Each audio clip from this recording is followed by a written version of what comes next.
Hello friends, तर आज आपण पाहणार आहोत मिरच्या फ्रीजमध्ये कशा ठेवाव्या। तुमच्याही मिरच्या फ्रीजमध्ये ठेवून खराब होतात का? मग हा व्हिडिओ बघा। लास्ट व्हिडिओमध्ये आपण बघितलेलं आलं कसं प्रिझर्व करायचं। आता ह्या व्हिडिओमध्ये पाहणार आहोत आपण मिरची कशी व्यवस्थित फ्रीजमध्ये ठेवावी जेणेकरून त्या महिनाभर टिकू शकतात। तर चला व्हिडिओ स्टार्ट करूया। तर जेव्हा तुम्ही मार्केटमधून मिरची आणता तेव्हा ती व्यवस्थित बघा धुवून पुसून घ्यायच्या आणि त्याचे जे वरचा पोर्शन आहे तो काढायचा। बघा मी काढलेला आहे या मिरचीचा पोर्शन वरचा।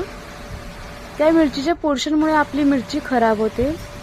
हे बघा मी सगळ्या मिरच्या ज्या आहेत त्यांचे वरचा पोर्शन जो आहे तो काढून घेतला आहे आणि एका डब्यामध्ये तो मी आता भरला आहे।